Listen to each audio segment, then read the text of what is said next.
just like always, we gotta move to the right. Get this thing right. Turn the music down low and start the show.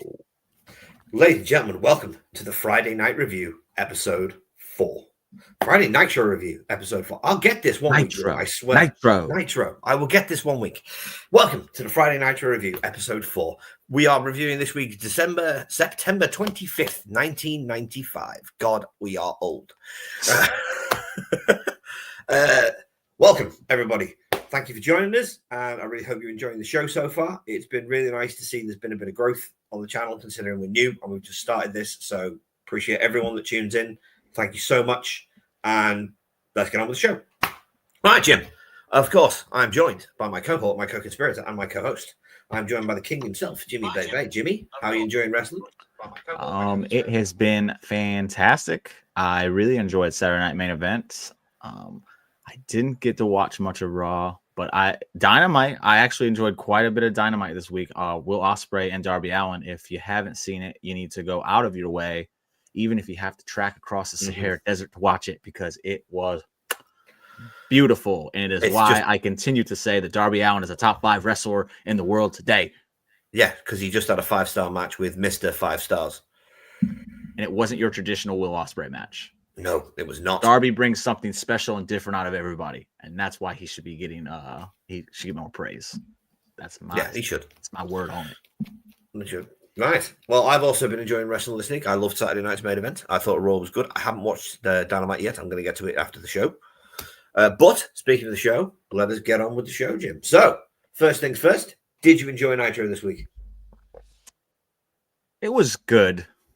I wouldn't say. I don't think we've reached that. I think the second episode, was it the second episode? I was like, was the best so far?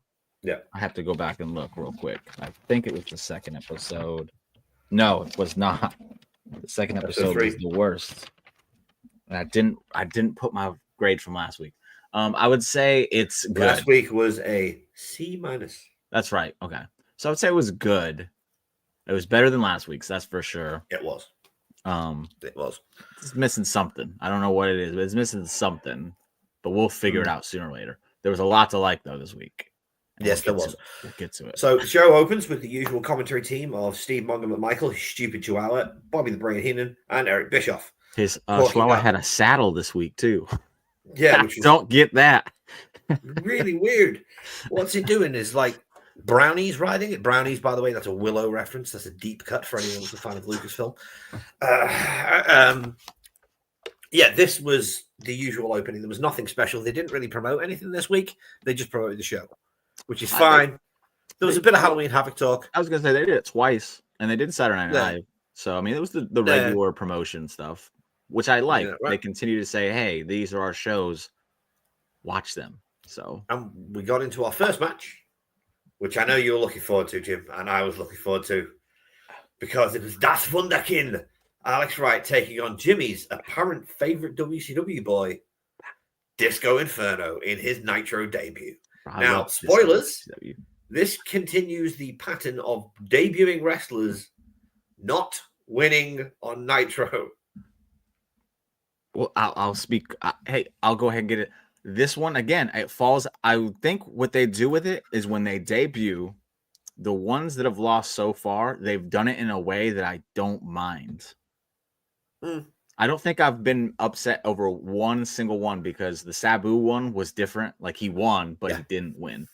Let me go back and look at these, because you had Jushin Thunder Liger. He lost to Flying Brian Pillman, which is fine, because Brian Pillman has been a staple in the show and at Fall Brawl. He has. And it was just really to highlight Jushin Thunder Liger.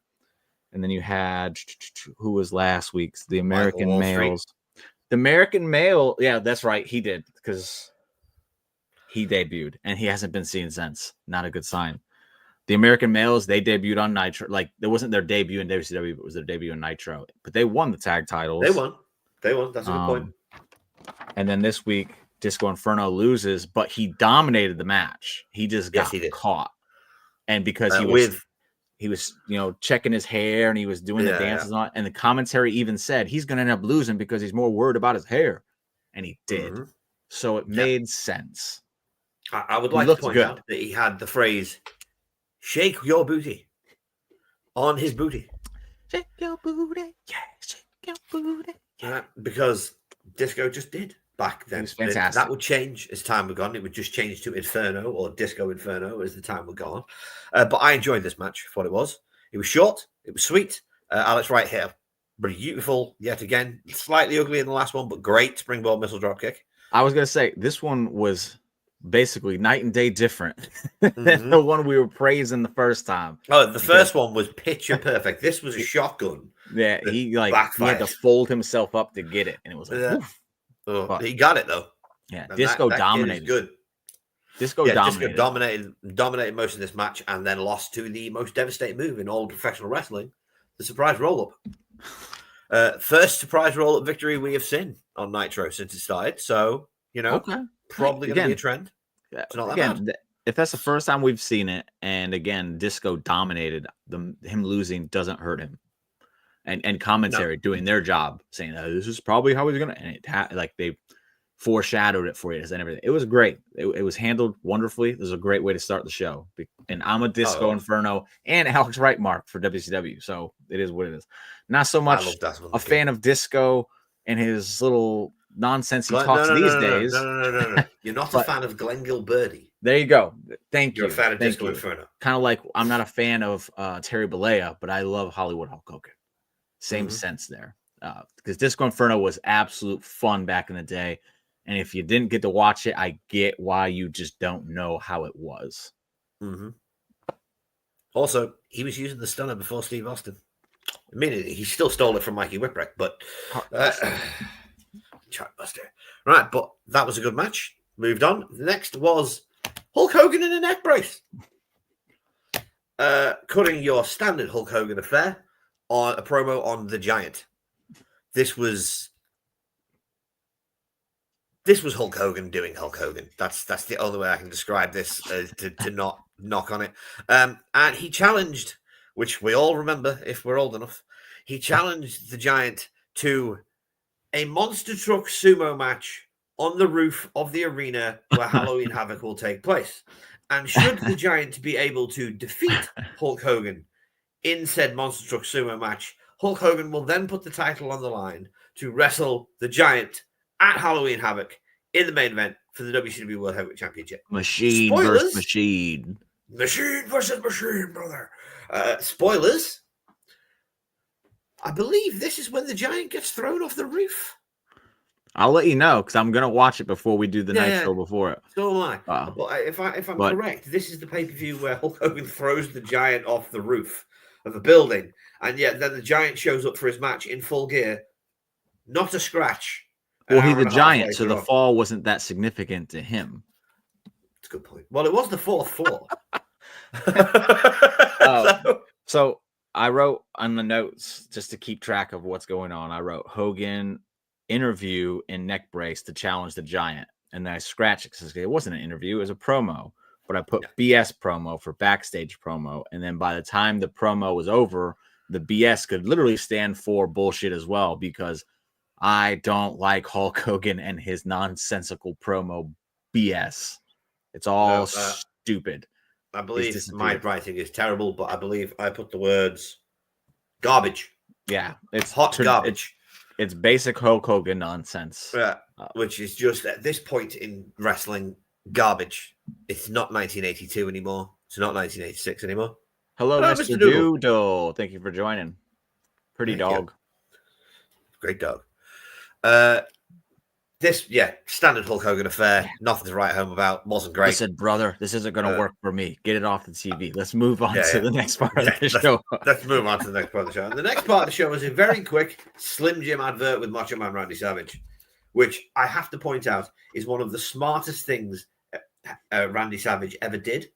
Was ensure that he took the Slim Jim franchise with him to WCW, because it was a major boom for WCW and advertising. It was a very smart decision. It was a great Halloween Havoc. It's like it went hand in hand with Halloween Havoc as far as promotion goes. I can't think of a Halloween Havoc where Slim Jim wasn't plastered all over the place. No, neither can I. And Halloween Havoc was the coolest of the pay-per-views because the setup was always amazing. The giant pumpkin, the gravestones, and everything else was really cool. Right, and then we moved on to a Mean Gene in-ring segment. First, they recap the Luger Savage face-off from last week with the lightest of love taps. He paintbrushed. It was a love tap. We then have Savage in the ring afterwards and basically saying, I think Luger wants to talk to me, so get down here, brother. And then out comes Lex in full gear. Well, he has a match later. He does have a match later. Yeah. Yeah, he comes out in full gear. Pardon me, cold, block nose. He comes out in full gear and basically cuts for Lex. Not a bad promo. It wasn't good by any standards, but it wasn't bad. There was one part where I laughed like out loud. He said he like got high with it. He was like, we can get real interested if you want, and it sounded so bad. And I'm like, that's Lex. That's Lex. But he had intensity, and you got to bring intensity when you're dealing with Macho Man, or else you will get lost in the weeds, brother. And he did. It wasn't horrible. This was probably as far as segments go, it's probably the best segment of the night. Yeah. It built up towards their match next week. I'm excited to watch that, even though I clearly know who's going to win now because of the stupid stipulation. We know who's going to win because Lex doesn't go back to WWF. Stupid stipulation to do that early in his career. I'll say that. Yeah. Or early in his WCW run. But the match, it should be great because Macho Man always delivers. So I'm not mad at that. Randy could get a good batch out of the mop. Yeah. Right. You could put him in there with a toothbrush and he'd still get a passable 3.5-star match. He'd drop an elbow on it for sure. Yep. Snap into the toothbrush. Oh, yeah. So it sets up Luger versus Savage for next week, as we just discussed, with if Luger loses, he leaves the company. I wouldn't have minded if it happened. Spoiler alert, though. Randy's going to lose. Either that or it's going to be a schmoz.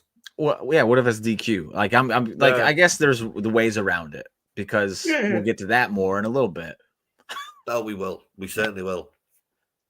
All right, next was the second match of the night, which we had Halloween Havoc promo. Oh, yeah, sorry, Halloween Havoc promo. They promoted Hogan versus the Giant. Machine versus machine. Only on pay-per-view. And then it's man versus man. Yeah. So we had that promo, and then we went to match 2, which was Kurosawa versus Sergeant Craig Pittman. Now, I'd first like to point out that this is the perfect example of a racial stereotype name for a Japanese wrestler, naming him after a director, that being Akira Kurosawa. A question, was he wrestling in Japan? Was this the first Japan wrestler they brought over from Japan as part of like a partnership? Or was this a WCW talent? As far as I know, he was brought over from Japan because he comes over before Masachono and before Makabe Tokabe and Blue Justice, whose name is eluding me right now. Let's see, Kurosawa. And Hiroshi Tenzon comes over and a couple of other people. It also goes by the name Manabu Nakanishi. Manabu Nakanishi. Yes. So, I thought I recognized him. Yes. Yes, he definitely got brought over from New Japan. Or All Japan. Depends where he was working at the time. He was in New Japan from 92 to 95. And then he joined WCW. So he was part of the WCW roster. Oh, okay. Yeah. I did not know that. Yeah. But he was only in WCW for a year. Learn something new every day. Yeah, because he probably got sick of the fucking bullshit. Pardon my language. This match was surprisingly good. Pittman started hot with a couple of diving headbutts to the gut, which was a really weird way to start a match. They kept calling him a pit bull, and pit bulls have hard heads, so it made sense. Okay. It's one of those gimmick moves that it's like, okay, yes. I'm with it. I'll deal with it. I'll agree with you there. But he then got a couple of big arm drag lift twists, a couple of other bits and pieces in, one big back body drop, and then it was just submission trade after submission trade after submission trade. until Kurosawa eventually won by reversing a German suplex into a German suplex, which at this point they were still calling a belly-to-back suplex. Unless Alex Wright did it. Then it was a German suplex. What do you think of the match? So I'll say this. They broke the trend because Kurosawa won in his debut against Sergeant Craig Pittman. And again, Craig Pittman is a name I never heard. I've never heard this name before. He is one of the trainers from the power plant. Okay. Along with Sergeant Dwayne Bruce. Yeah, I never knew who this guy was. My first introduction to him is literally watching Nitro and then Fall Brawl, because he was at Fall Brawl as well. Yes, biggest claim to fame is he's one of the 2 people that trained Goldberg to wrestle. Yeah, well, he did a horrible job. So yes, he did. I like seeing him lose. Then good on Kurosawa for giving him that receipt early on before he even knew he needed a receipt. We can call him Nakanishi. Let's call him Nakanishi. I'm not like furthering that. I'm not 30 years ago, but I'm not furthering that stereotype. I'm not gonna remember that. I'm gonna call what I see on the that's what they're telling me. Like that. Sorry, Google wasn't a thing back didn't exist. then. So I couldn't Google to see what was real and what wasn't. So just the internet didn't exist until 3 weeks after this show. That's how old this show is. Because the internet, history lesson for you folks, was created by an English teacher in Britain in 1995 on November 12th. And I didn't have internet until 98. So deal with it. I didn't get internet years after that. After we moved on from this match, we moved on to another Mean Gene segment. This time he had Arn Anderson and Brian Pillman in the ring. This was my favorite segment of the show, Jim. I'll tell you what. Go on. I think this segment should have happened last week. Agreed. It was a great segment. I was about to say that. It was fantastic. And it should have happened last week. And now I'll let you talk. This should have been Ric Flair. It's all right. This should have been Ric Flair's retort this week. They should have flipped it. Shouldn't have been Rick last week. It should have been Arn and Brian last week, and it should have been Rick this week. But this was still a fine segment. Oh, yeah. Brian Pillman cuts a hell of a promo about talking about rebuilding, throwing up the 4 horsemen symbol and everything. I'd love to see the start of the loose cannon, because Brian Pillman, the loose cannon, is one of my favorite characters in the history of professional wrestling. God rest his soul. To see the beginnings of it again, which weren't particularly clear in my mind, was brilliant. And Arn, who's not known for his promo skills, cuts a nice, passable little promo here. Yeah. Because he's dealing with Rick, so it's familiar territory. And it's basic. He's like, who are you gonna get to partner with you? You can't do this because of that. You can't pick him because of this. You can't pick him because of that. You've done burned all your bridges, and I was the final one. You asked Sting, and you crippled him 2 years ago. That's why he said no. You asked Savage after you slapped his father. All blah blah blah blah blah. All these reasons why Rick can't find a partner. Like I was your guy, and now you've burned that bridge too. What are you gonna do, Rick? Yeah. Real good, real simple, real effective. I'll also say this: Dak's promo skills come from Arn Anderson. He clearly watched Arn Anderson, and he's like, "That's the guy I'm gonna promo like." Agreed. It's so clear to me. Yeah. Dax Harwood is basically mimicking Arn Anderson in his promo style. And that's not a bad thing. It's not a bad thing at all. I love Dax's promos. It's different. Very different. Oh, yeah, by the way, folks, just so you know, we're going to make a lot of AEW comparisons during the history of this show. Because it is AEW. And the main reason I do it is because Tony Khan desperately wants to be WCW. And has done since AEW's inception. And that's not a knock. No, not a knock, people. You got to remember, WCW kicked WWF's ass and ruled the roost for 86 weeks straight. But that is a long time in professional wrestling to win at a ratings war. And I do the comparisons because I literally see a lot of AEW in WCW. I just do. It's again, and I don't take it as a knock because I loved the WCW until NXT Black and Gold came around. WCW was my jam. I loved it. I watched it till it closed its doors. Even through the thick of the nonsense, I was still WCW through and through. And I just see a lot of the similarities, good and bad, not just the bad. Like there's a lot of the good similarities. So that's why the comparisons come. Yeah. But moving on, we then had a Saturday night main event. Sorry, Saturday main event. It's WCW Saturday night promo. Which they are now doing every week because, as we discussed at this point, Saturday night was still the A show. This is why everyone debuts on Saturday night before they debut on Nitro at this point, because Saturday night's the A show, so they promote it like the A show. It's always done. They do it every week. It's always very concise and it's good. We then had a recap of what I am referring to as Baywatch Gate. When Kevin Sullivan did the weakest attack on a weightlifting Macho Man Randy Savage on the beach set of Baywatch to set up match number 3 on the night, the Taskmaster Kevin Sullivan versus Randy Savage. And I've got to ask you a question, Jim. The Taskmaster. I love Kevin. Big fan of Kevin Sullivan. I think he's a brilliant mind for the business and a horrible wrestler. Why does he have lightning on his gear? I don't know. I was hoping you'd be able to tell me. No. This is just a general rhetorical question, because it's a big thing for me that wrestlers' gear needs to match their gimmick. What part of Kevin Sullivan's Taskmaster gimmick matches bright red with yellow lightning bolts? Is he just doing it to have the reverse of Hulk Hogan? Maybe. Because it's not good gear. Like, it's terrible gear. And then he has the 2 drawn on his forehead, looking like a doubles version of Harry Potter. It's not good. But it was Kevin Sullivan, the Taskmaster himself, versus Macho Man Randy Savage in what was a usual Randy Savage TV match, as I will refer to this, with a massive crescendo on the end. Yeah. Kevin Sullivan dominates. Real quick, I just looked this up. He wore lightning bolts on his wrestling trunks as a visual representation of his dark, evil character, signifying the power of potentially dangerous nature, much like the destructive force of lightning.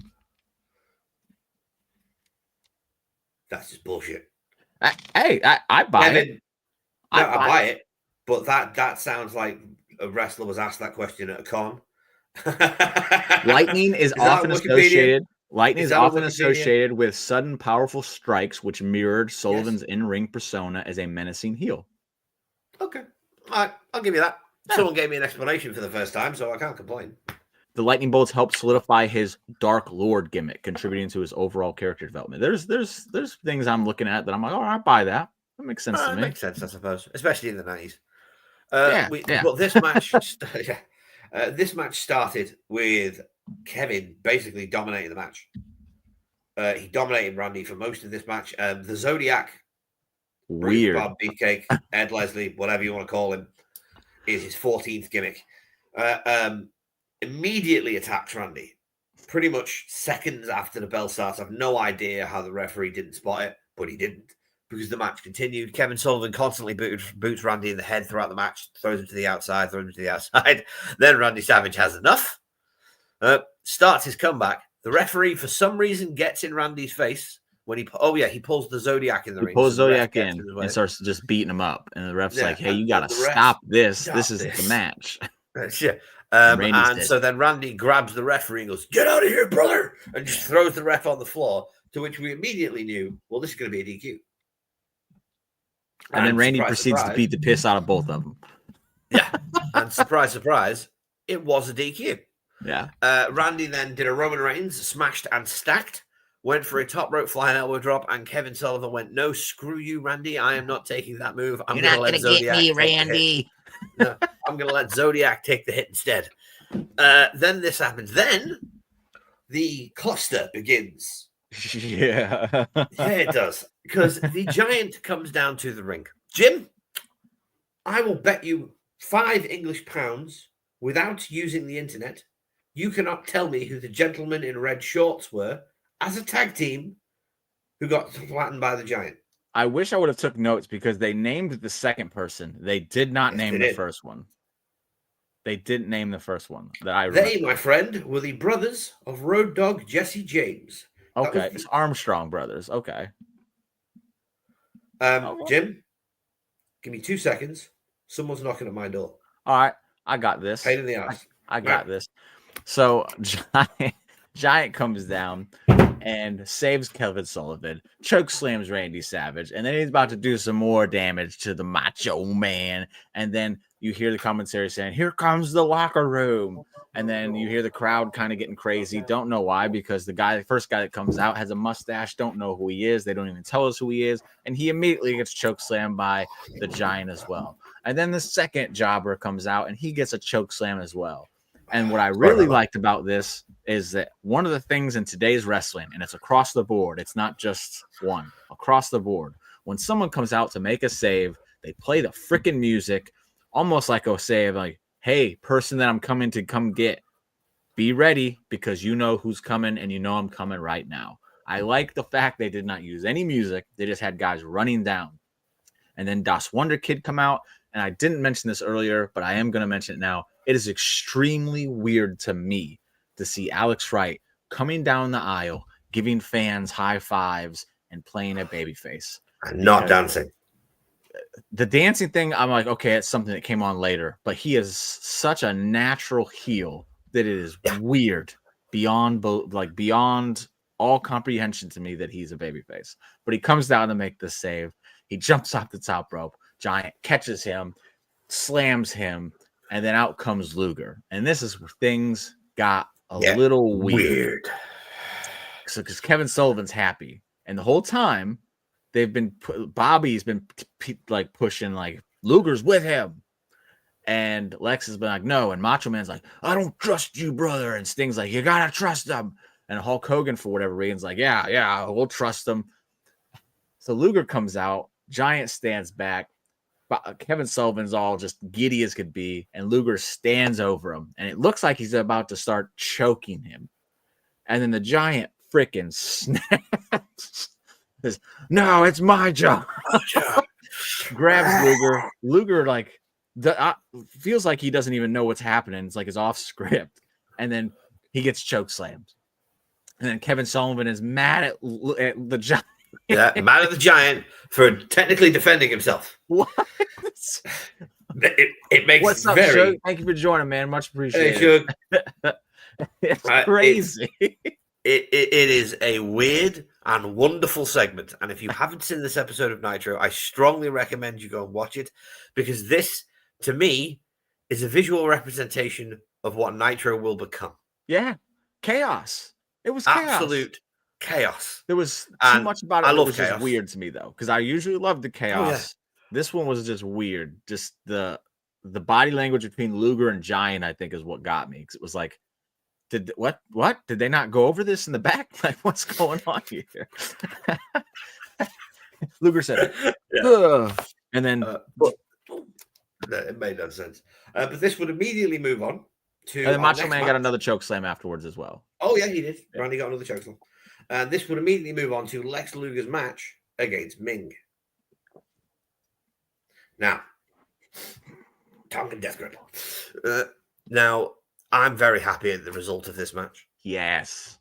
Like, super happy at the result of this match, because the way this match is booked is painfully slow. It is a painfully slow match. The crowd are uber hot for it, which is mad. They were buying into Lex. They were. It's absolutely mad. The crowd are way hot for Lex Luger. Like, it's insane how crazy over he got in WCW, considering how flat he fell in WWF. It's just mad. But Luger comes out. Well, Luger's in the ring already. Sorry, Ming comes out, does his rushes to the ring. Yeah, he's like, "I'm taking full advantage of this," which is another small detail I love. Because Luger's still getting checked on, and Ming's like, "I don't give a shit. I'm going to beat the crap out of him." He beats the tar out of him. He then hits Luger with a couple of rest holds, because, you need a rest hold in the 4-minute match. He hits him with the double nerve pinch on the shoulder, and the ref does the arm 1, 2. And I'm thinking, oh, well, this is where Lex is going to make his comeback and win the match. And no, this is where he makes his comeback, and Ming cuts him the hell off. He then goes to make another comeback about 2 minutes later in the match, and Ming cuts him off again. And then finally, when it looks like Lex is actually going to have the match won, Ming removes what the commentary described as a spike from his shorts and just jibs Lex in the throat with it. Lex goes down. We have a 1, we have a 2, we have a 3.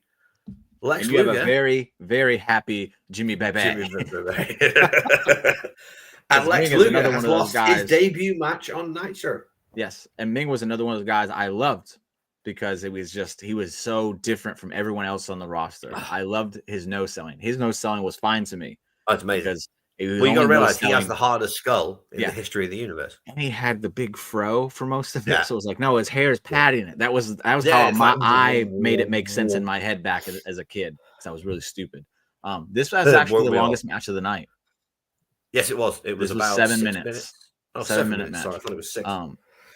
And I'll tell you, like, I was excited when Ming came out because I was like, all right, Luger can lose this and it's fine because he's protected. He got destroyed by the Giant. And then when he started doing that, we'll call it Lugan up because it's hulking up, but he's Luger. He started Lugan up. I was like, are you freaking kidding me? Are you freaking kidding me? We're going to do this? And then he started getting some offense in, but then he got cut off. And I was like, oh. And then when I saw Ming pull the spike out, I was like, if Luger kicks out of this, I'm forever just going to be done with Lex Luger because I'm already teetering. I've never been a fan, and I'm not liking what I'm seeing so far. But this would have just set me off. And he didn't. He took the pin. I was like, huh, good deal. That's exactly what should have happened. You put over Ming, who seems to be branching away from Dungeon of the Doom based on commentary. They're like, there's problems there because he's not with the Taskmaster. Yeah, well, he ends up with Barbarian in a tag team. Yeah, and I loved that tag team. So. I loved it. So if this is the branch off to start leaning towards that, good deal because Ming is way too cool to be hanging out with those dorks from the Dungeon of Doom. Yeah, I completely agree. But yeah, I like the match. It was fun. So it was fun. It was slow, but it was fun. Yeah. And that was the main event. And then we got to the most important part of the show, Jim, in my opinion. The promo for next week. Because they didn't mention it, but they showed a picture of one Dean Malenko. Now, Iceman cometh, don't baby. know who the Iceman is, Dean Malenko, the Man of 1,000 Holds, is one of the finest professional wrestlers that has ever graced a ring. His series of matches with Eddie Guerrero in ECW are beyond legendary, and his run that's going to happen versus Rey Mysterio at Sorry, I just looked up the card for next week and I saw who he's wrestling. Go on, who is it? Dirty Daddy Dominic Mysterio's Papa Eddie Guerrero versus Dean Malenko. We're also getting Randy Savage versus Lex Luger and a rematch between Arn Anderson and Ric Flair. Woo! Next week's the next episode of Nitro is a freaking barn burner, as JR would say. Fire. It's going to be even good. The dark matches seem cool because you'd have DDP versus Alex Wright for the TV title, and you'd have Brian Pillman versus Disco Inferno. Also, minor gripe. Now you just brought it up. Diamond Dallas Page is currently the world television champion. Diamond Dallas Page has never defended that title on pay-per-view on TV. Has he done on Saturday night though? Because again, that's the premiere show.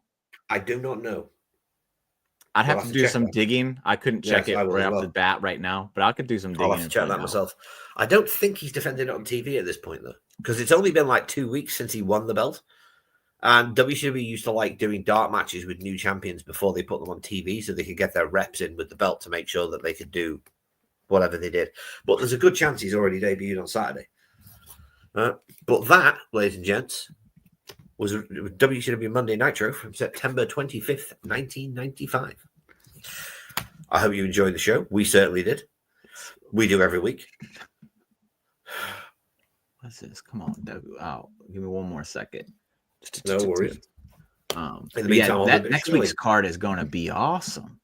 Yeah, next week's card is stacked. And I will do a bit of shilling. Ladies and gents, if you like what we do here right at Monday, try that again. Ladies and gents, if you like what we do here at Friday Nitro Review, please leave a like on the video. Leave a comment. Whatever you like, interaction is the best thing ever. And it's the only way the YouTube algorithm knows we exist. So please do subscribe to the channel. Join us here each and every Friday. Normally it is at 5 o'clock. This week it was at 6 because I was late. I do apologize. Bitch. Well, it means you got to do it at midday instead of 11 in the morning. You can't complain. Time difference. What can you say? Well, please leave a like on the video. Do subscribe to the channel. And thank you very much for tuning in. And always remember, we are but two geeks obsessed with a good show. And our opinion means nothing without yours in the comments below. See you next week. Toodles. Oh, I'm supposed to end the stream. My bad. Yeah, it's your job. and stream.